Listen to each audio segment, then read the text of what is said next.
A parallel killer. The quiet hum of Evelyn Harper's basement workshop was a stark contrast to the storm of thoughts swirling in her mind. The air smelled of soldered wires and machine oil, a byproduct of countless nights spent tinkering away at what she hoped would be her magnum opus. Evelyn's fingers moved with precision, tightening the final bolt on a gleaming, intricate contraption that looked like something out of a Jules Verne novel. The obsession had taken root years ago when she first read about the mysterious death of Lady Beatrice Ainsworth, a prominent socialite from the late Victorian era. The case was infamous: a locked room, no witnesses, no clear evidence. The newspapers of the time had called it the murder of the century, but it was the lack of resolution that gnawed at Evelyn. Every theory she encountered seemed implausible, every suspect either exonerated or conveniently deceased. The injustice of it lingered in her mind like a splinter. "This will work," Evelyn whispered to herself, her voice echoing slightly in the cramped room.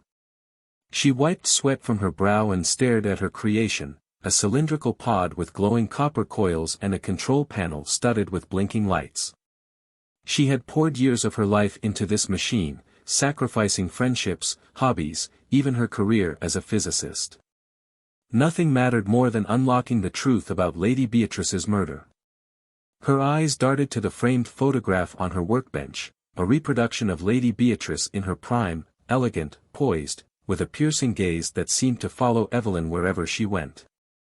Beside the photograph lay a dossier filled with notes, sketches, and timelines of the events leading up to the murder. Evelyn flipped it open, her fingers tracing the familiar scrawl of her handwriting. March 14, 1893, she murmured, reading aloud. The night of the grand masquerade at Ainsworth Manor.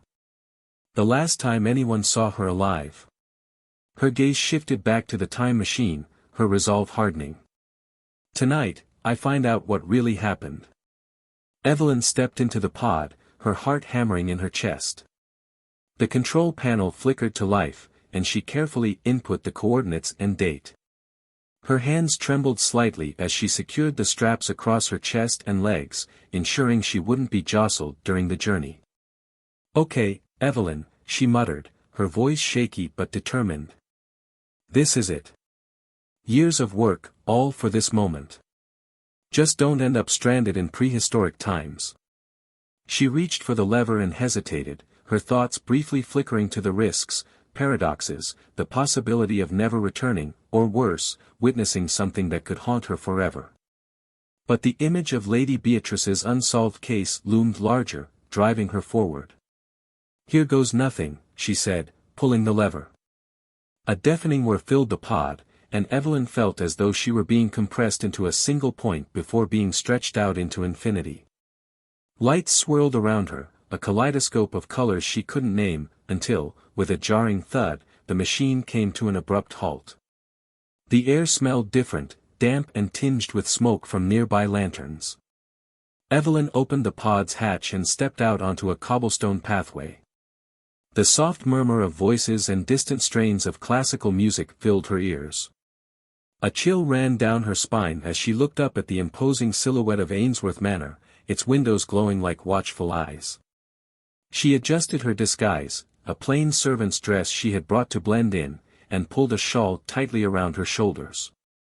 Clutching a small notebook and pen, she made her way toward the grand entrance.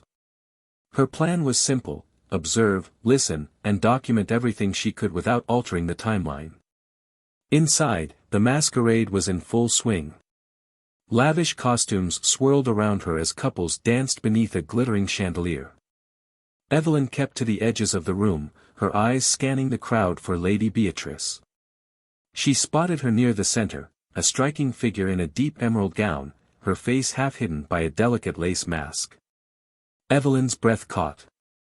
There she was, alive and radiant, moving with effortless grace among the partygoers. It felt surreal to see the woman she had studied for so long, not as a grainy photograph but as a living, breathing person. Stay focused, Evelyn reminded herself, pulling out her notebook. She began to jot down every detail: the guests, their interactions, the subtle tension in Lady Beatrice's smile. Something about her demeanor suggested unease, a discomfort she was carefully concealing beneath polite conversation. Evelyn's heart raced as she followed her, careful to remain unnoticed. As the night wore on, Lady Beatrice slipped away from the main hall, her emerald gown disappearing into the shadows of a side corridor. Evelyn hesitated for only a moment before following, her footsteps light against the polished floor. Lady Beatrice entered a private study and closed the door behind her. Evelyn pressed her ear to the door, straining to hear. Muffled voices reached her, Beatrice's, and a man's, sharp and agitated. Evelyn couldn't make out the words, but the tone was unmistakably heated. Suddenly, there was a loud crash, followed by silence. Evelyn's pulse quickened. She reached for the doorknob, but before she could turn it, the door was wrenched open from the inside. A man she didn't recognize stood there, his eyes wild and his face flushed. He glared at her, then shoved past, disappearing down the hallway before she could react.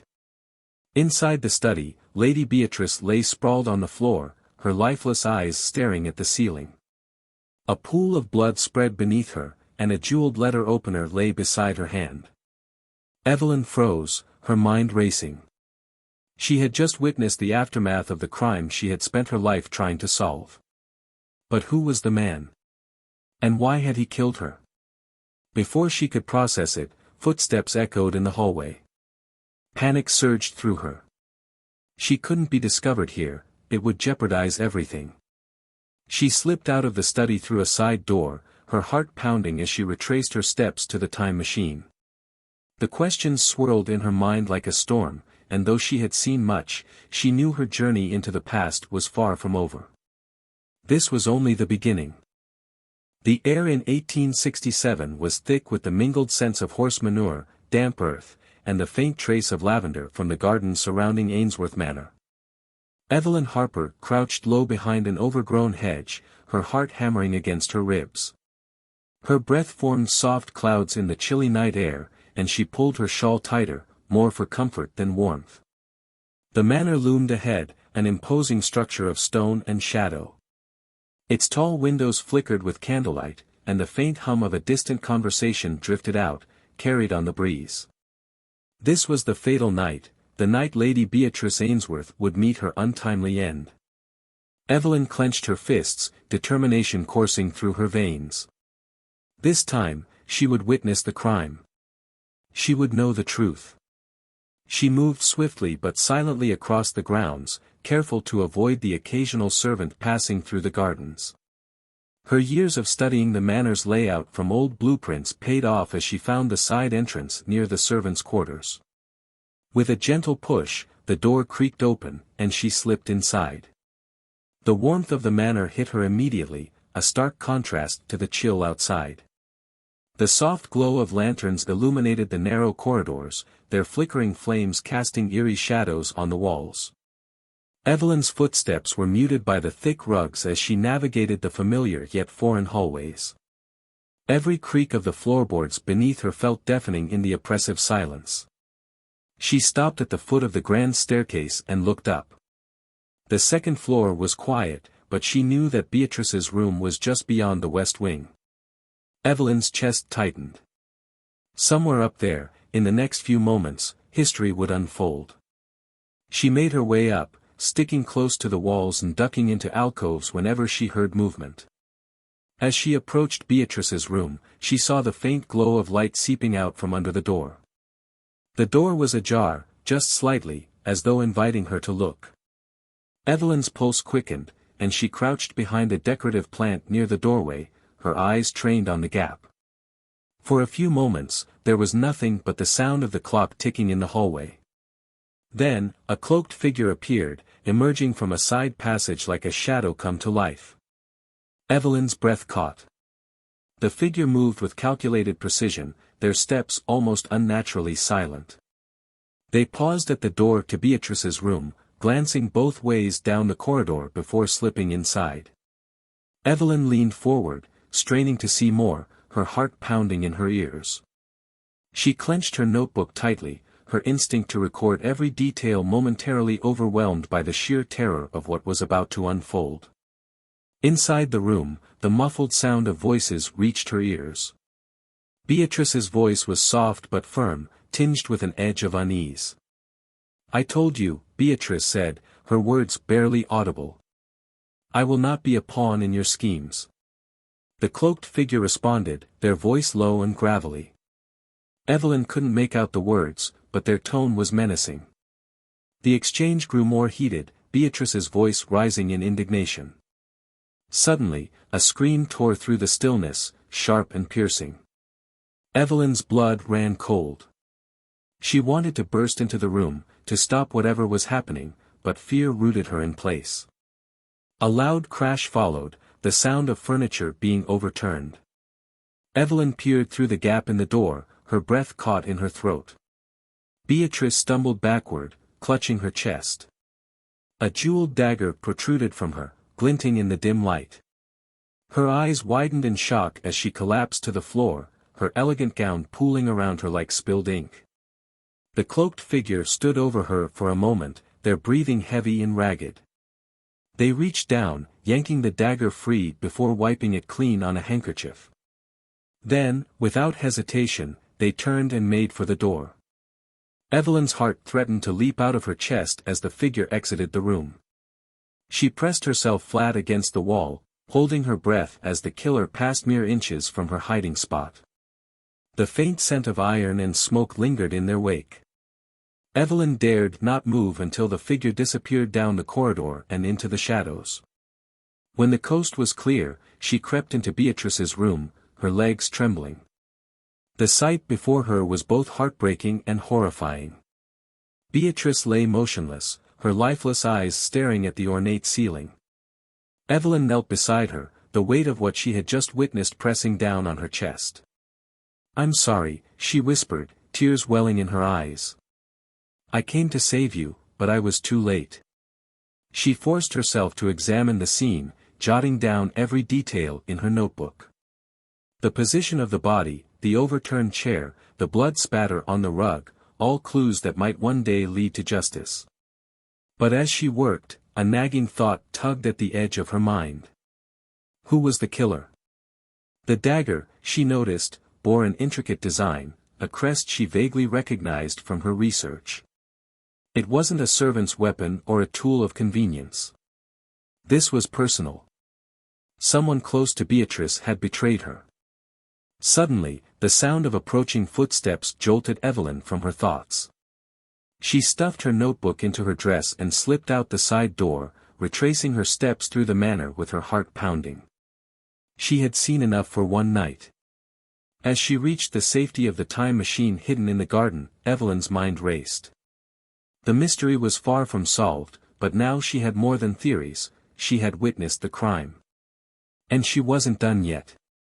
The hum of the time machine's generator faded as Evelyn Harper stumbled back into her lab, her legs unsteady and her heart pounding from the events she had just witnessed in 1867. The familiar scent of motor oil and faint ozone filled the air, a grounding reminder of the present. She ran a trembling hand through her hair, clutching her notebook to her chest.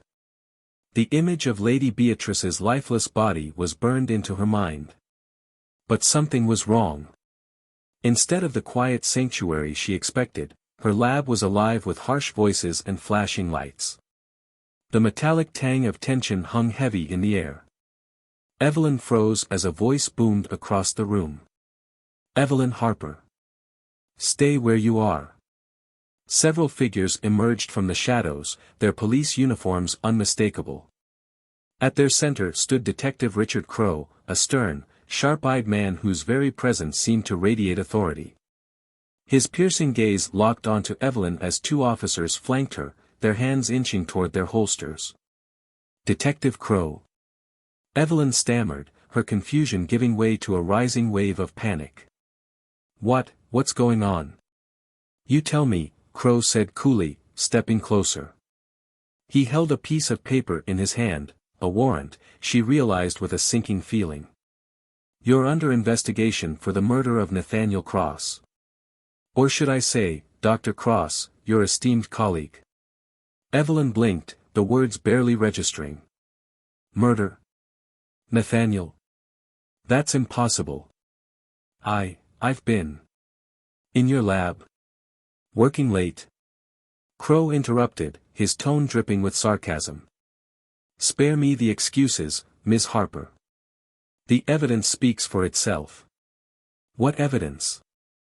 Evelyn demanded, a mix of fear and indignation bubbling to the surface. I didn't do anything. Crow motioned to one of the officers, who handed him a plastic evidence bag. Inside was a glove, old, ornate, and unmistakably Victorian. Evelyn's stomach dropped as Crow held it up for her to see. This glove, Crow began, his voice steady and deliberate, was found near Dr. Cross's body. It's stained with blood. Your blood. And before you argue, we've already run a DNA test. It's a match. Evelyn's mouth went dry. She took a step back, shaking her head vehemently. That's not possible. I don't even, where did you find that glove? How could it have my blood on it? Funny, I was hoping you could tell us that, Crow said, his eyes narrowing. Unless you prefer to explain why Nathaniel was found dead with a note in his hand suggesting he was meeting you. Evelyn's mind reeled. She had no memory of meeting Nathaniel, no recollection of any such note. But her blood, how could her blood be on that glove? Her thoughts raced back to 1867, to the struggle in Lady Beatrice's room. Could she have? No, that was absurd. Wasn't it? Detective, you have to believe me, Evelyn pleaded, her voice trembling. I haven't seen Nathaniel in weeks. And that glove, it's not even from this century. Crow raised an eyebrow. And yet, here it is. Care to explain how a 19th century artifact just happens to show up at the scene of a 21st century murder, conveniently tying you to it? Evelyn faltered, unsure how to proceed. She couldn't tell them about the time machine. Who would believe her? And even if they did, how could she prove she hadn't brought the glove back? She clutched her notebook tighter, as though it could shield her from the weight of Crow's accusations. As if reading her mind, Crow nodded toward the notebook. What's in there? Notes on your next victim? No. Evelyn snapped, hugging the notebook closer. This is my research. It has nothing to do with. Hand it over, Crow ordered. Evelyn hesitated. The notes inside detailed her trip to 1867, the murder of Lady Beatrice, the cloaked figure, and the intricate workings of her time machine. It was all there, in black and white. She couldn't let Crow see it. I can't, she whispered, shaking her head. It's personal. Crow's expression hardened. Ms. Harper, you're already in deep trouble. Don't make it worse by obstructing justice. Evelyn took a shaky step back, her mind racing. What could she say? What could she do? Her instincts screamed at her to protect her secret, but the weight of the evidence against her was crushing. She needed time to think, time to figure out how her blood had ended up on that glove, and why Nathaniel was dead. I swear I didn't kill him, she said, her voice barely above a whisper. I swear. Crow studied her for a long moment, his face unreadable. Then, with a sigh, he nodded to the officers. Take her in. No. Evelyn cried, panic surging through her. She twisted away as the officers advanced, her notebook slipping from her grasp and hitting the floor with a thud. The pages splayed open, revealing her meticulous sketches of the time machine and the detailed timeline of her trip to 1867. Crow bent down, his eyes scanning the pages. He frowned, then looked up at Evelyn, a new glint of suspicion in his gaze. What exactly are you hiding, Miss Harper? He asked, his tone dangerously low. What is this contraption? Evelyn froze. The truth hovered on the tip of her tongue, but she bit it back. If she told Crow the truth, it would sound like madness. But if she stayed silent, she risked looking even guiltier. As the officers closed in, Evelyn made a split-second decision. She couldn't let them take her. Not yet. Not until she unraveled the connection between Nathaniel's death and the murder she had just witnessed in 1867. Clutching the edge of the lab table, she swept a tray of tools onto the floor, creating a cacophony that made the officers flinch. And then, she ran. Evelyn sat in her darkened lab, her fingers trembling as she leafed through her notebook. The chaotic events of the day had left her exhausted, but sleep was impossible. Detective Crow's accusations reverberated in her mind, and worse, a gnawing doubt had begun to take root deep within her. Had she interfered with the timeline? She rubbed her temples, trying to make sense of it all. The trip to 1867 was meant to be observational, no interactions, no disruptions, just a silent witness to the events surrounding Lady Beatrice's murder. But Evelyn couldn't shake the feeling that something had gone wrong. The mysterious glove with her blood on it, the eerie scream she had heard in the shadows of Ainsworth Manor, the cloaked figure who had slipped past her, it all felt tangled in a web far more intricate than she could grasp. Her voice was a whisper in the stillness. "Did I do something?" She let out a shaky breath and stood, pacing the room. She recalled every moment of her trip in painstaking detail, trying to pinpoint any mistake, any unintended interaction. Her mind returned to the struggle in Lady Beatrice's room. She had been careful to stay hidden in the shadows, but what if her mere presence had altered the course of events? Could she have been seen? Or worse, could she have left something behind? A sharp knock on the lab door broke her spiraling thoughts. Evelyn froze, her heart leaping into her throat. She had locked the building after her escape from the police. No one should be here. "Dr. Harper," a voice called. It was familiar, Detective Crow's, but it wasn't angry this time. It was calm, almost coaxing. "We need to talk." She didn't respond. Instead, she reached for the hidden compartment under her desk, retrieving a slim recording device. If this conversation turned dangerous, she wanted a record. The door opened with a slow creak. Crow stepped in, his silhouette imposing in the dim light. He held up his hands, palms out, as though approaching a frightened animal. "I'm not here to arrest you," he said. "Not yet. I just need answers." Evelyn stiffened. "I've already told you everything I can." "No," Crow said, stepping closer. "You told me what you wanted me to believe. But you're holding something back. Something big." He paused, his eyes narrowing. "You didn't seem surprised when I showed you the glove. Almost like, you recognized it." Evelyn's breath hitched. She turned away, pretending to rearrange her tools to hide her reaction. Crow continued, his voice soft but insistent. "I've been digging into Nathaniel Cross's recent work. He was investigating the same thing you are, wasn't he? The murder of Lady Beatrice Ainsworth. That's why you two argued last month, wasn't it?" Evelyn whipped around, startled. "How do you?" "I have my sources," Crow interrupted. He pulled a folder from his coat and flipped it open. Inside were copies of letters, old and yellowed, written in precise handwriting. These letters were found in Nathaniel's office. They're addressed to someone using the alias The Traveler. The language suggests a mutual interest in the Ainsworth case. And guess what? They stop abruptly, right around the time Nathaniel was killed. Evelyn stared at the letters, her mind racing. She recognized the alias.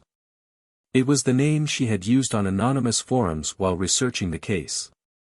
But she had never revealed her true identity, not to anyone. Crow's gaze bore into her. "Did you know Nathaniel was corresponding with you?" "Because I think he did. And I think he found something, or someone, he wasn't supposed to." Her pulse quickened. Was Crow right? Had Nathaniel uncovered her secret and paid the price for it? The thought sent a chill down her spine. "I don't know anything about these letters," she lied, her voice steadier than she felt. "Nathaniel and I weren't close. We shared an interest in the Ainsworth case, but that's all." Crow didn't look convinced. He slid another piece of paper from the folder, a photograph. It was grainy and old, but unmistakable. It showed the Ainsworth Manor in 1867, with two figures standing in the distance. One was Lady Beatrice. The other. Evelyn's blood ran cold. The other figure looked disturbingly like her. Crow tapped the photo. This was in Nathaniel's possession.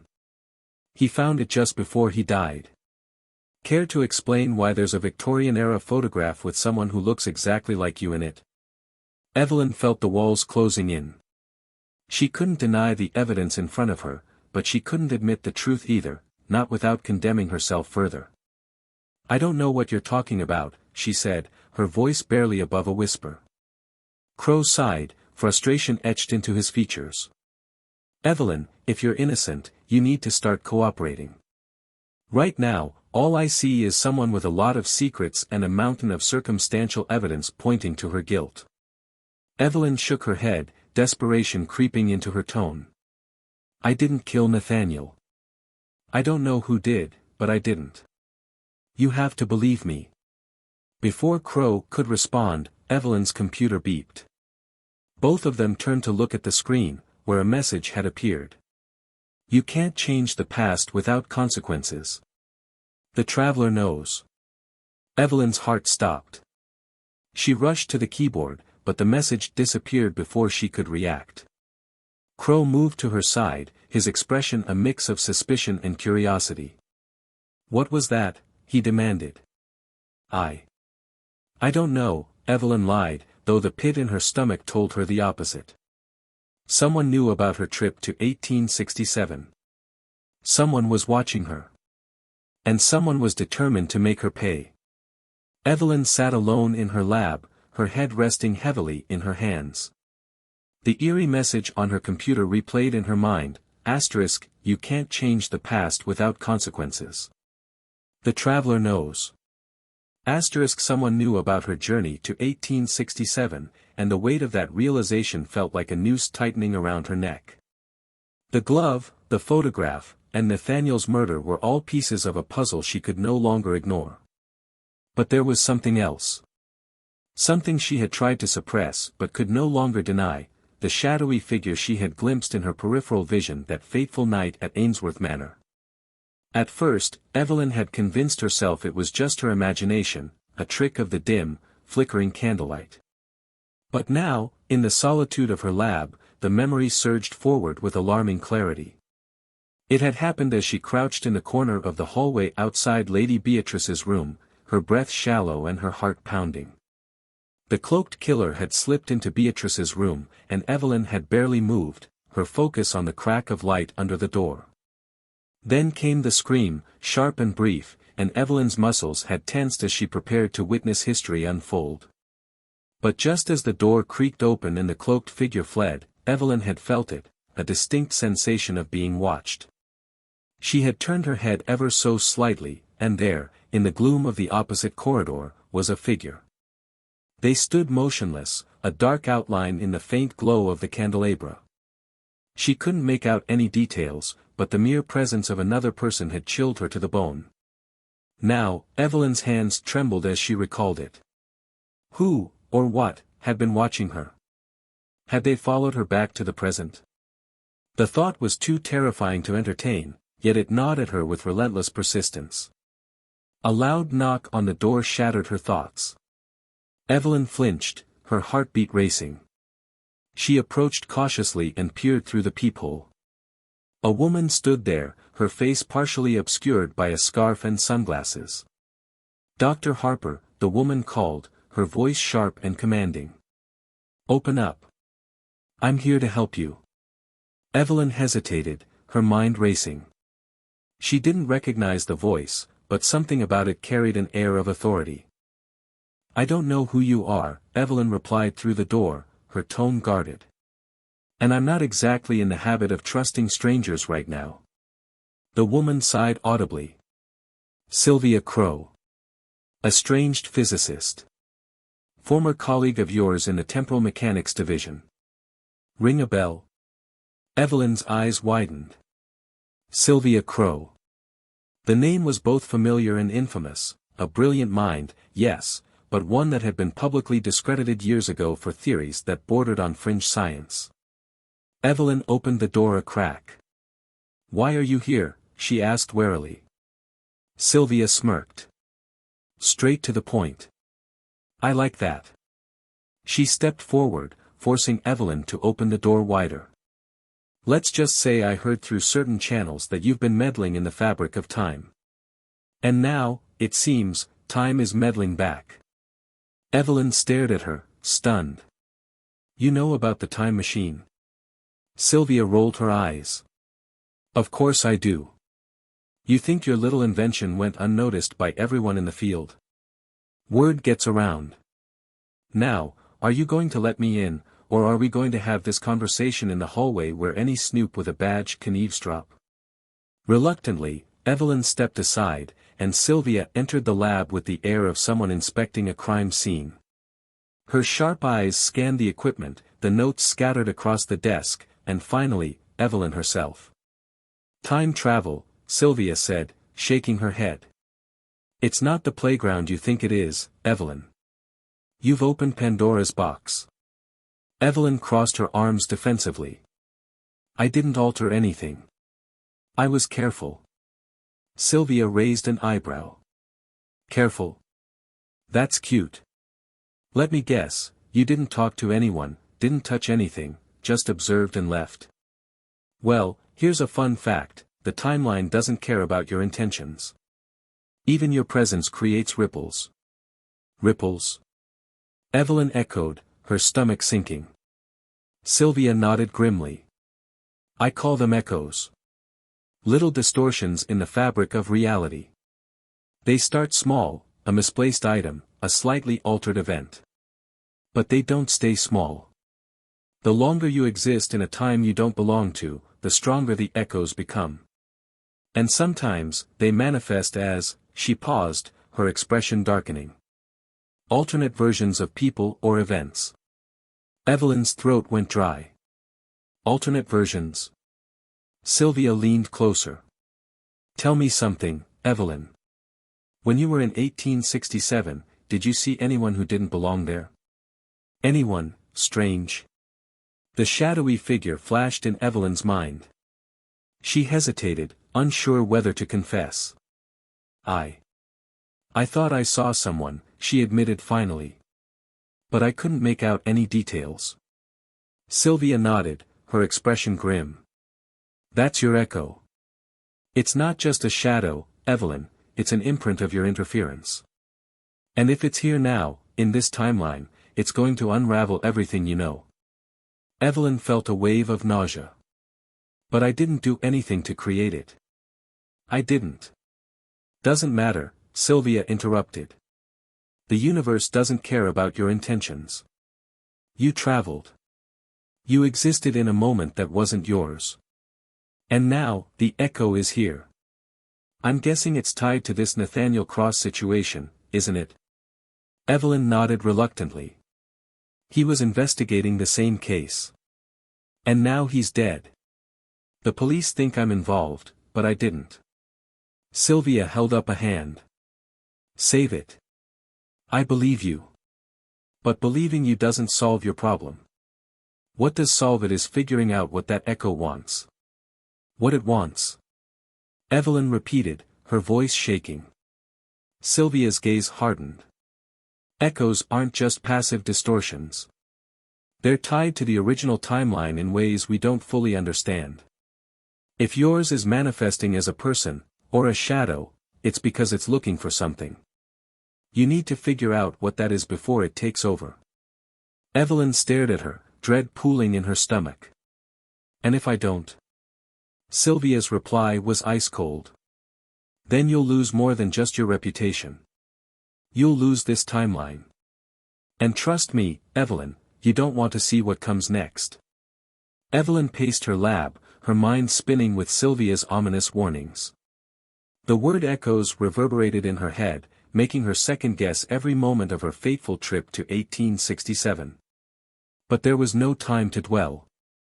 If Sylvia was right, and Evelyn suspected she was, then someone, or something, was actively working against her.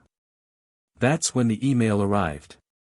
It was from an anonymous sender, the subject line stark, "For your eyes only." The message itself contained a single attachment, a scan of a weathered leather-bound journal. Evelyn frowned as she opened the file. The text was difficult to read, its ink faded and the handwriting cramped. But she recognized the name at the top of the first page immediately, Nathaniel Cross. Her breath caught. A wave of emotions hit her, grief, confusion, and a spark of determination. Nathaniel had clearly known more than he'd let on. He had been investigating the same case, after all. But why hadn't he told her about this journal? And why was it sent anonymously after his death? Evelyn scrolled through the first few pages, skimming until something caught her eye. October 12, Ainsworth mystery deepens. Met with a man calling himself the Keeper. Claims to know the true history of Lady Beatrice's murder and warns me that the accepted version of events is a fabrication. His words, the murder was not a random act of greed but a carefully orchestrated manipulation of history. Evelyn blinked, her heart pounding. The Keeper. Manipulation of history? Her fingers trembled as she read on. He showed me an artifact, a silver locket engraved with Beatrice's initials, containing a photograph that should not exist. It depicts Beatrice alongside a man in modern clothing. He claims it's proof of time travel, but refuses to explain further. I'm inclined to believe him, though I suspect he has his own agenda. His final warning, beware the traveler.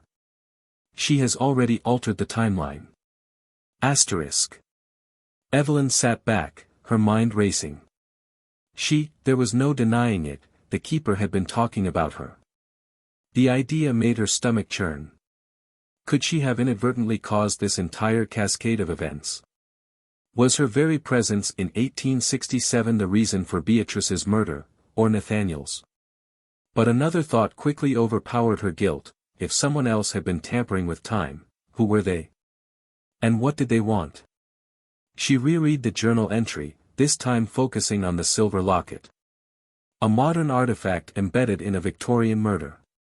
It was impossible, except it wasn't. If time travel was possible for her, it could be possible for someone else. Evelyn, Sylvia's voice interrupted her thoughts. She stood by the lab's entrance, arms crossed. You've been staring at that screen for an hour. What's going on? Evelyn didn't look up. Nathaniel kept a journal. It mentions a man called the Keeper who claimed Beatrice's murder was staged to manipulate history. Sylvia raised an eyebrow and approached, reading over Evelyn's shoulder. Let me guess, this Keeper guy also mentioned time travel. Evelyn nodded. Not directly. But he showed Nathaniel a modern artifact tied to Beatrice. A locket. Conveniently cryptic, Sylvia muttered. This Keeper sounds like a distraction. Or a lead, Evelyn countered. What if someone else has been traveling through time? Maybe they framed me. Sylvia let out a skeptical laugh. You think someone else just happened to invent a time machine and decided to frame you for murder? That's a stretch, Evelyn. Is it? Evelyn shot back, her voice rising. I didn't leave any evidence in 1867. The glove, the DNA, none of it makes sense. What if this isn't about me meddling with the timeline? What if someone's deliberately trying to rewrite it? Sylvia considered this, her expression softening. Okay, let's say you're right. Why would anyone target you? Evelyn hesitated. She hadn't thought that far ahead. Maybe it's not about me specifically, she said finally. Maybe it's about the Ainsworth case. Beatrice's murder. What if her death is tied to something bigger? Something that someone doesn't want uncovered? Sylvia rubbed her temples. Time travel and conspiracies. Great. This is starting to sound like a bad sci-fi novel. Evelyn ignored the jab and turned back to the journal. Nathaniel was onto something. He met the Keeper and saw the locket. If we can track it down. Sylvia cut her off. You're assuming the locket exists. For all we know, this keeper guy made it up. Evelyn shook her head. No. Nathaniel wouldn't have written about it if he didn't believe it was real. And there's more. She scrolled to another passage, her voice steady but urgent as she read aloud. Asterisk, the keeper mentioned a hidden truth about the Ainsworth estate, a secret passage used by the murderer. He claims it leads to a chamber where the timeline fractures. He refused to elaborate but promised answers if I returned with proof of my commitment. He called it the Traveler's Test.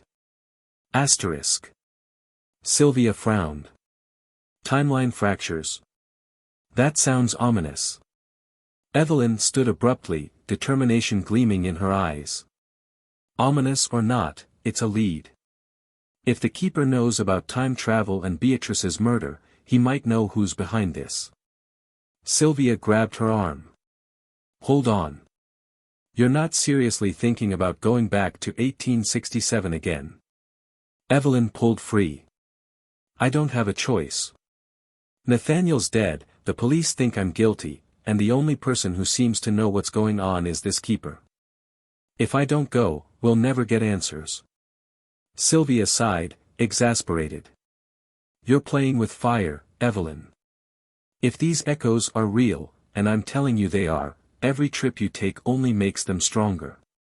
You could unravel everything. Evelyn met her gaze, her voice firm. Then I'll just have to be careful. Sylvia muttered something under her breath but didn't argue further. Fine. But if you're going back, you'd better have a plan. No more winging it. Evelyn nodded, already calculating the coordinates in her head. The keeper was her only chance to untangle this web of deceit. And if she had to face the past again, so be it. As she prepared the machine for another jump, she couldn't shake the feeling that she wasn't just chasing answers. She was running out of time. Evelyn sat in her dimly lit lab, poring over the archival photographs she had unearthed from the Ainsworth estate records. Her eyes scanned each grainy image of Lady Beatrice's opulent bedroom, searching for anything unusual. Then, her breath caught. There, on the edge of a mahogany dresser, was an object that shouldn't exist. A pocket watch, sleek and unmistakably modern, gleamed under the faint light in the photo. Evelyn zoomed in, her heart pounding as she recognized the logo engraved on its casing, Wright & Company, EST 2024. What the hell, she whispered, leaning closer to the screen. Her mind raced. There was no way such a watch could have existed in 1867. It was solid proof that someone else had been tampering with the timeline. Her suspicion that she wasn't alone during her visit to the past was no longer just a nagging thought, it was a chilling certainty. Evelyn's hands shook as she pulled up her notes. The implications were staggering. Whoever this other traveler was, they had deliberately left the watch behind. But why? And why had no one noticed it before now? Before she could think further, the door to her lab creaked open, and Sylvia entered, her arms crossed and her face shadowed by concern. You've been quiet for hours. Found anything? Evelyn spun the monitor around to show her. Look at this. A pocket watch. From 2024. In Lady Beatrice's room. Sylvia's brow furrowed as she studied the photograph. That's impossible. No, Evelyn said, her voice laced with urgency. It's not. Someone else has been to 1867. They planted this watch, probably during the same window of time I was there. Sylvia's eyes darted back to Evelyn. You're saying another traveler was there? Why would they leave something so obvious? To frame me, Evelyn said bitterly. Think about it. The glove, the DNA at Nathaniel's murder scene, none of it makes sense unless someone is deliberately trying to set me up. This watch is proof they're meddling with history. Sylvia paced, her expression dark. If that's true, we're dealing with someone who's not just careless, they're strategic. They knew exactly how to pin this on you. Evelyn's voice dropped, a cold edge creeping into her tone. It's more than that. They're playing a game. A sick one. And I was the perfect pawn. Sylvia stopped pacing, her gaze locking with Evelyn's. What do you mean?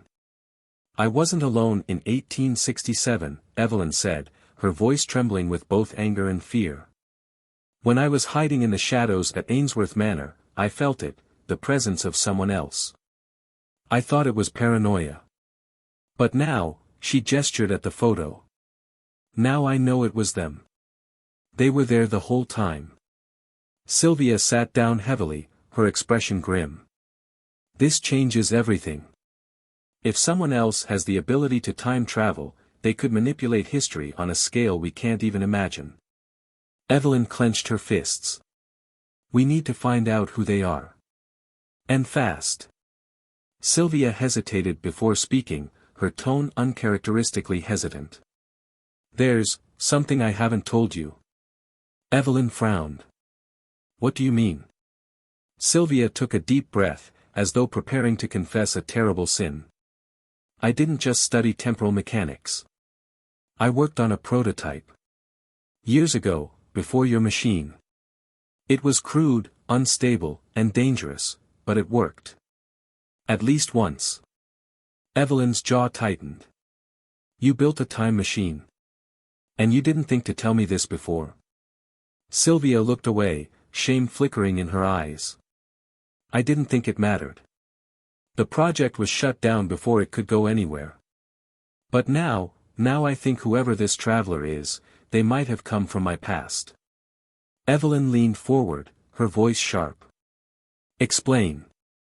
Sylvia exhaled slowly, as though the weight of her memories was crushing her. There was a man I worked with, Dr. Lennox Graves. Brilliant, ambitious, but reckless. He was obsessed with using time travel to fix the world, as he put it. When the project was scrapped, he disappeared. No one's seen or heard from him since. And you think this Lennox could be the traveler? Evelyn asked, her mind spinning. It's a possibility, Sylvia admitted.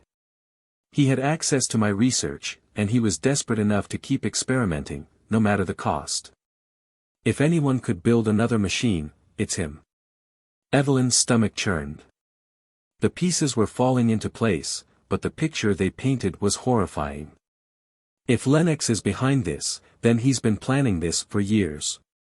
He knew about the Ainsworth case, about me. Sylvia nodded grimly. And he's been using time travel to manipulate history to his advantage. Evelyn stared at the pocket watch on the screen, her thoughts a whirlwind of fear and determination. If Lennox is the traveler, then he's responsible for everything, for Beatrice's murder, for Nathaniel's death, for framing me. Sylvia stood, her jaw set. Then we need to stop him. Before he does any more damage. Evelyn nodded, a spark of defiance igniting within her. He wants to play games. Fine. But he doesn't realize who he's up against. As the two women began to plan their next move, Evelyn couldn't shake the feeling that time was slipping away. Somewhere, in some fractured corner of history, Lennox was waiting. And she would have to confront him, no matter the cost. The dim hum of fluorescent lights filled Evelyn's lab as Detective Richard Crowe loomed over her workstation. His piercing gaze darted between Evelyn and Sylvia, who stood frozen beside her, their earlier camaraderie now overshadowed by suspicion. I've been patient, Evelyn, Crowe began, his voice calm but laced with an undertone of accusation. But I think it's time we discuss Sylvia's other activities. Sylvia's expression hardened. What are you implying, Detective? Crowe didn't answer immediately. Instead, he pulled out a sleek folder and tossed it onto the table. Evelyn hesitated, then opened it, her heart sinking as she scanned the documents. Photographs of historical artifacts, mismatched, out of place, and bearing marks they shouldn't have. A Greek vase with modern paint flecks. A 16th-century sword with carbon scoring suggestive of advanced welding tools. Each artifact was tied to one name, Sylvia Crowe. What is this? Evelyn demanded, her voice trembling. Crow folded his arms. A trail of breadcrumbs. Artifacts that shouldn't exist in their respective timelines, all tied to your friend here. It didn't seem connected at first, just oddities in the historical record. But now, with everything happening, it paints a damning picture. Sylvia glared at him. That's absurd. I have nothing to do with those artifacts. You're grasping at straws. Crow stepped closer, his imposing figure casting a long shadow. Am I? Or have you been using time travel for more than you're letting on? Maybe you're the one framing Evelyn. Evelyn's chest tightened as she glanced at Sylvia. Sylvia, tell me this isn't true. Sylvia turned to her, her face a mix of anger and desperation. It's not. I swear. Crow is twisting facts to suit his narrative. But doubt gnawed at Evelyn's mind. The artifacts in the folder were too specific to ignore, and Crow wasn't the type to make baseless accusations. Then explain the anomalies, she pressed. Why are these artifacts linked to you? Sylvia's jaw clenched. Because Lennox planted them. He's been trying to discredit me, just like he's doing to you. He wants us at each other's throats while he stays in the shadows. Crow smirked, unimpressed. Convenient excuse. But it doesn't explain everything. For instance, how you knew about time travel before Evelyn brought it to light. Sylvia shot him a withering look. Because I was part of the original research. I've already told Evelyn everything about my work with Lennox. Evelyn's voice wavered. But have you told me everything, Sylvia?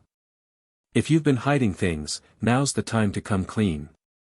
Sylvia's face softened, a flicker of guilt crossing her eyes. There's nothing more, Evelyn. You have to believe me. Crow leaned in closer. Belief won't clear your name. Facts will. And the fact is, Sylvia has the knowledge, the motive, and the means to manipulate time. The tension in the room was suffocating. Evelyn felt trapped between two conflicting narratives. On one side was Sylvia, her collaborator and friend, whose expertise was invaluable but whose secrets made her a liability. On the other was Crow, relentless in his pursuit of justice but unyielding in his suspicions. Evelyn broke the silence. Enough. Arguing won't solve this. We need proof, one way or another. Crow tilted his head. And how do you propose we get that? I'll go back, Evelyn said firmly. I'll return to 1867, to the night of Lady Beatrice's murder. I'll catch the traveler in the act and find out who's really responsible. Sylvia's eyes widened. Evelyn, no. It's too dangerous. If Lennox, or whoever the traveler is, realizes you're there, you could be killed. I don't have a choice. Evelyn snapped. If I don't act now, my name will be ruined, and history itself could be at risk. Crow raised an eyebrow. And what happens if you fail? Or worse, if you make things worse? Evelyn's jaw tightened. Then I'll deal with it. But sitting here and doing nothing isn't an option. Sylvia stepped forward, her tone pleading. At least let me help. I know how the machine works. I can ensure your trip is stable. Evelyn hesitated, then nodded. Fine. But no tricks, Sylvia. If I even suspect you're withholding anything. You won't, Sylvia interrupted, her voice steady but her eyes betraying a flicker of unease. I promise. Hours later, Evelyn stood in front of her time machine, its once crude framework now gleaming with last-minute upgrades. Sylvia adjusted a control panel while Crow observed from the corner, his distrust palpable. This reconfiguration will make your arrival more precise, Sylvia explained. No more hiding in shadows. You'll land directly in Lady Beatrice's room at the critical moment. Evelyn adjusted the strap securing her to the machine, her heart pounding. And if the traveler tries to interfere? Sylvia handed her a small device, a sleek black cylinder with a glowing blue tip. This disruptor will temporarily disable any other time travel equipment in the vicinity. Use it wisely. Evelyn nodded, clutching the device. Thank you. Crow stepped forward, his expression stern. For what it's worth, I hope you succeed. But if you don't come back, I'll make sure Sylvia doesn't get away with anything. Sylvia rolled her eyes. Your faith in me is touching. Evelyn forced a tight smile, the tension between them unbearable. Let's not waste any more time. Sylvia activated the machine, its hum growing into a deafening roar as arcs of electricity danced along its surface. Evelyn braced herself as the room blurred around her, the pull of the timeline dragging her into the past. As the light swallowed her, one thought echoed in her mind, asterisk this time, I'll uncover the truth. No matter the cost, asterisk. Evelyn's heart pounded in her chest as she stepped silently through the grand hall of Ainsworth Manor, her breath barely a whisper against the creaking floorboards beneath her. The atmosphere was thick with the scent of aged wood and forgotten history. Every step she took was deliberate, her mind consumed with the task at hand. She had come for the truth, she had to. A cold chill swept through the manor, the remnants of a storm that had passed hours before. As Evelyn moved deeper into the shadows, the distant flicker of candlelight illuminated the darkened hall. She gripped the small disruptor tightly in her palm, every instinct alert. She could feel the presence of the traveler. He was near. The sound of footsteps, soft but deliberate, echoed from the stairwell ahead. Evelyn froze, her pulse quickening. A figure emerged from the shadows, cloaked in dark, tattered robes, the hood obscuring his face. It was the traveler, no doubt about it. But there was something unfamiliar about him, something cold in the air around him that hadn't been there before. I knew you would come, the traveler's voice was low, smooth, but it carried an undeniable edge. There was no mistaking the malice in his tone. Evelyn squared her shoulders and stepped forward. You've been manipulating history for your own gain. And now, you've made me your scapegoat. The traveler didn't respond at first, instead taking slow, deliberate steps toward her, his figure moving almost like a shadow, fluid and unnerving. The hood of his cloak fell back, and Evelyn's breath caught in her throat. There, standing before her, was a face she knew well, a face that had haunted her nightmares in the days since Nathaniel's death. Dr. Latham, Evelyn whispered, the name slipping from her lips before she could stop herself. Victor Latham, Sylvia's former mentor, regarded her with cold, calculating eyes. His lips curled into a cruel, knowing smile, his posture confident as he met her gaze. Surprised, Evelyn? You shouldn't be. The recognition hit like a bolt of lightning. It all clicked. Latham was the mastermind behind the twisted web of events that had ensnared her. The pieces of the puzzle she had struggled to fit together now fell into place, each piece revealing more of the horrifying truth. You, she said, stepping back, the shock of the realization shaking her voice. All this time, you've been playing both sides, manipulating the past and present, controlling everything from the shadows. You killed Nathaniel, didn't you? Victor's smile widened, the flicker of amusement in his eyes revealing how little he cared about being discovered. Nathaniel was an inconvenience. A historian too close to the truth. His research was beginning to uncover things about the Ainsworth murder I didn't want anyone to know. He stepped closer, the sinister glint in his eyes growing darker. I had to eliminate him before he could expose me. Evelyn felt a wave of disgust wash over her, a chill running down her spine as she took another step back. You killed him because you were afraid of losing your grip on history. But how did you manage to manipulate me? How did you make it look like I was the one who murdered him? Latham chuckled darkly. Oh, that was quite simple. You see, Evelyn, I've been using the same time travel technology that you've been working with. The difference is, I've mastered it. I know how to hide in plain sight, how to change the course of history without leaving a trace. I planted the evidence that led you to the murder scene and made sure you were seen. But I wasn't finished with you yet. His voice grew colder, more threatening. I needed you to be caught, framed, so I could continue my work unhindered. Evelyn's mind raced, her thoughts a whirlwind of questions and confusion. But why frame me? What did I ever do to you?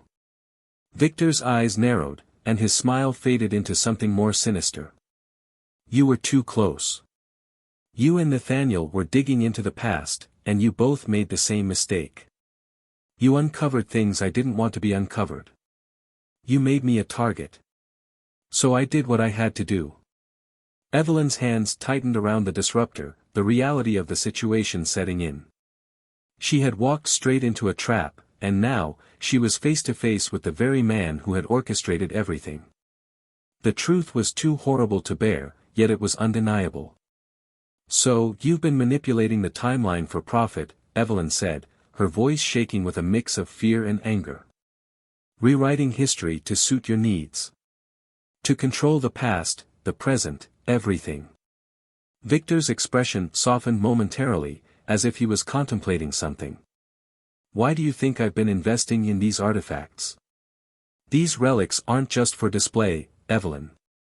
They're pieces of a much larger puzzle, a puzzle that will allow me to control the course of history. The right pieces, at the right time, and I'll rewrite the world as I see fit. The weight of his words hung in the air, and Evelyn's mind raced to keep up. She could feel the darkness of the situation closing in on her, the final threads of his plan unspooling before her eyes. But there was something else, something even darker, that Latham wasn't telling her. He wasn't just interested in rewriting history for power, there was something more personal at stake. You didn't just kill Nathaniel to protect your secrets, Evelyn said, her voice low. You killed him because he was getting too close to your story.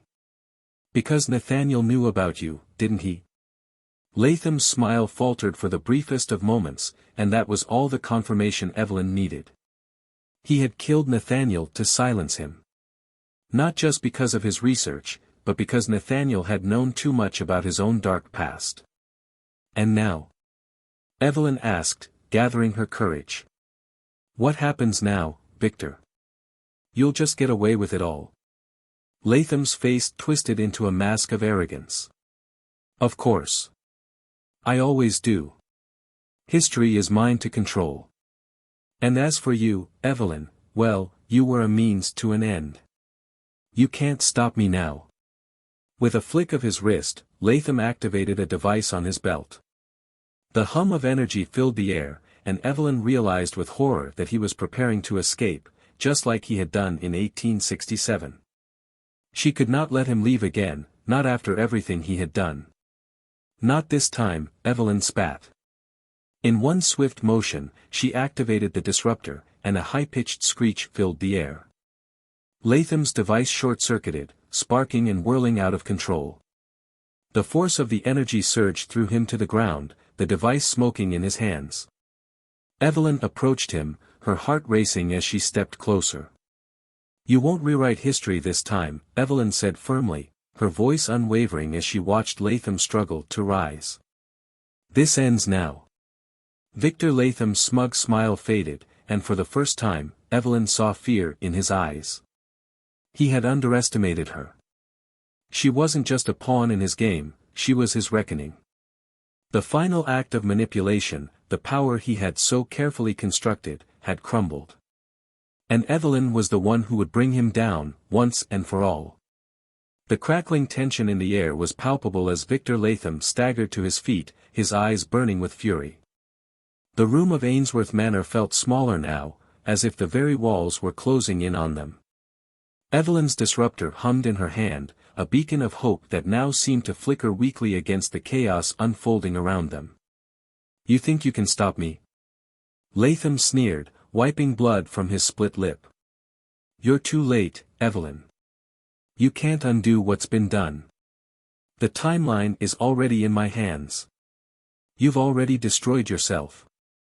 Evelyn's breath was shallow, her pulse hammering in her ears. She had him cornered, but the moment was slipping through her fingers. Latham's wild laughter filled the room as he reached for his own device, a small, ominous box strapped to his waist. "No, Victor," Evelyn's voice rang out, strong and determined, though a flicker of fear gnawed at the back of her mind. "I'm the one who's going to undo you." With a swift motion, she threw the disruptor in his direction. The energy blast hit him square in the chest, sending him stumbling back. But he recovered quickly, more dangerous than ever. "You don't understand, do you?" Latham's voice grew darker, filled with a menacing undertone. "I'm not just altering history, I'm reshaping reality. You can't stop what's already been set in motion." Evelyn's heart raced as she realized what he was implying. He wasn't just manipulating the events of 1867, he was affecting the very fabric of time itself, creating ripples that could collapse the past and present. The ground beneath her feet seemed to shudder as if to confirm the threat he posed. A sudden roar of energy filled the room, and the air grew thick with an unnatural tension. The walls vibrated, the sound of glass shattering echoing through the manor as Victor activated his device, twisting the very threads of time around them. "No!" Evelyn gasped, her voice rising in panic. "You're destabilizing everything." Latham smirked, his eyes wild with triumph. "It's too late. You can't fight this. The collapse has begun, Evelyn. The past, the present, it's all merging. You're trapped in this, just like me." The manor around them began to warp. The furniture seemed to melt, the walls flickering in and out of focus, and Evelyn felt as though the ground was shifting beneath her feet. The energy from Latham's device was warping the timeline, bending reality itself. But Evelyn didn't have time to panic. She had to act, and she had to act fast. Her fingers tightened around the disruptor, and in an instant, the world around her spun. Her mind was working in overdrive, thinking of a plan, a way to outsmart Latham before it was too late. She could feel the chaos swirling around her, the past and future colliding in a kaleidoscope of distorted images. But she refused to let the panic consume her. Evelyn stepped forward, her voice steady despite the maelstrom around her. "You're wrong, Victor. I know how to stop this." Latham's eyes narrowed, confusion flickering across his features as she took another step toward him. She had an idea. A dangerous idea, but one that might work. "You think you can outsmart me?" Latham spat, launching himself at her. "You're just like everyone else, Evelyn, so predictable." But as he lunged toward her, she twisted her body to the side, narrowly avoiding his grasp. In one fluid motion, she aimed the disruptor at the base of the device on his belt. With a sharp crack, the disruptor fired, sending a blast of energy into the machine. For a moment, time seemed to freeze. The room was still. The distortion around them flickered, then surged, as though the very air was being pulled apart. Evelyn's heart raced. Had she succeeded? Or had she made it worse? Latham staggered back, clutching his chest as the energy from his device began to pulse erratically. "What have you done?" he hissed, his voice full of disbelief. "I've ended it," Evelyn replied, her voice calm but resolute. "You've destabilized the timeline. But now I'm going to put it back in order." Latham's eyes flared with rage. He stumbled toward her, reaching out, but the damage was done. The time loop had already begun to form, a strange energy swirling around them, trapping them both in an unbreakable grip. The past and present collided, folding upon themselves in a violent burst of light. Evelyn knew what she had to do, though the cost would be steep. She had to trap Latham in this loop, a moment suspended in time, so he could never escape. But there was a price, a sacrifice she would have to make. The machine she had been relying on was now failing, its systems deteriorating as the time loop expanded. Her own machine, the one she had used to travel back, was damaged beyond repair. "Victor," she said, her voice cutting through the growing chaos. "This is your end." Latham tried to fight back, but the energy surrounding them was too strong. The loop continued to form, sucking them both into its vortex. Evelyn's body felt heavy, like she was being pulled in every direction at once, but she held her ground. And then, with a final surge of power, she activated the disruptor. A burst of energy erupted from it, locking Latham in place. His scream was cut off as the time loop sealed him inside, trapping him in an endless cycle of repetition, a moment that would never end. Evelyn collapsed to her knees, her body exhausted from the effort. The air around her shimmered and twisted, and the walls of Ainsworth Manor began to fade, distorting in and out of reality. Her machine, the device she had worked tirelessly to perfect, sputtered and died in her hands, its lights dimming to nothing. As the time loop stabilized, the manor returned to its original form, but Evelyn knew something had been lost. The world around her was unchanged, but she had changed. She had saved history, but she was stranded in the past. Her journey, her quest for justice, had come at the cost of her return. She looked around at the now still manor. The battle was over, but she was now a prisoner of time, trapped in 1867. The faint sound of a clock ticking echoed in the distance, and for a moment, Evelyn allowed herself to close her eyes, knowing she had won. But at what cost? Her future was uncertain, and the consequences of her actions weighed heavy on her heart. She had trapped Latham, but she had also lost her way home.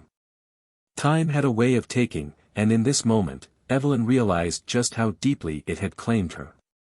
The cold, silent room of Ainsworth Manor was now her home. Evelyn stared at the flickering candlelight, its glow casting long shadows across the walls. The once grand mansion felt even more vast and isolated now, the echoes of her actions reverberating through every creaking floorboard. She had won. She had trapped Victor Latham in the endless time loop, saving history from his manipulation. But in doing so, she had irrevocably sealed herself in the past, stranded in 1867 with no way to return. She closed her eyes, thinking of the future she'd left behind, of Detective Richard Crowe, whose investigation had been so intricately entwined with her own. He had tried to clear her name, had tried to find the truth. But now, Evelyn knew, the truth could only be revealed from here, in this time. She couldn't let him think her lost forever. She couldn't let the murderer, Latham, escape justice. The resolve in her heart hardened. She had always been a woman of action, and now, stranded in this world, she would continue to fight. But she had to be clever. She had to blend in. Her modern clothes were long gone, replaced by the practical attire of a maid, a simple disguise that allowed her to move unnoticed through the halls of the manor. She had learned quickly that to survive here, she must be invisible, just another shadow among the servants. Each day, she took her place among the staff, moving about with the grace and poise of someone who had always belonged. But beneath the surface, her mind raced. She was living in a delicate balance between the past and the future, careful not to disrupt anything more than she already had. It was in the quiet moments, when no one was watching, that Evelyn set her plan into motion. She had stolen away to the library that night, a small candle in hand, her heart racing with anticipation. She unrolled the old parchment and began to write, her hand steady despite the turmoil in her chest. Her mind drifted back to the night Nathaniel Cross had been killed, and the journal entries he had left behind, detailing his own investigations. She knew the connection between the present and the past could not be severed easily, but she had a chance to ensure justice was served. "I'm sorry, Nathaniel," she whispered as she wrote, carefully hiding the letter inside a hollowed-out book. She knew the only way to truly reach Crowe now was through subtlety, through leaving behind the right clues, small fragments of truth that would eventually lead him to the real killer, just as it had led her. As she wrote, she imagined the letter being passed from hand to hand, from detective to detective. She pictured Crowe, back in the present day, opening it, reading her words. There was no way to know if he'd ever find the letter or if he would make the connection. But Evelyn had come to realize something important. It wasn't just about proving her innocence anymore. It was about seeing the truth exposed, no matter the cost to her own fate. The clock on the mantel ticked steadily as she sealed the letter with wax, the sound of time marching on haunting her. She hid it deep within the manor, in a place only she knew, trusting that the detective would eventually find it. And even if he didn't, she had done what she could. For now, she lived in the shadows of Ainsworth Manor, but her mind never ceased its plotting. She would keep sending clues in any way she could, through subtle hints, hidden messages in the archives, anything that might eventually lead Crow to uncover Latham's guilt. She couldn't let him win, even if it meant forever being out of time. The room grew quiet, the only sound the steady tick-tick of the clock. Evelyn sat back, her heart heavy but resolute. In this life of shadows, she had found a new purpose. She would make sure the truth was known, no matter how long it took, or where it took her. She wasn't just a prisoner of time anymore. She was a protector of it, and she would ensure justice would be served. And somewhere, far off in the future, Detective Crow would find the answers, and the truth would finally come to light.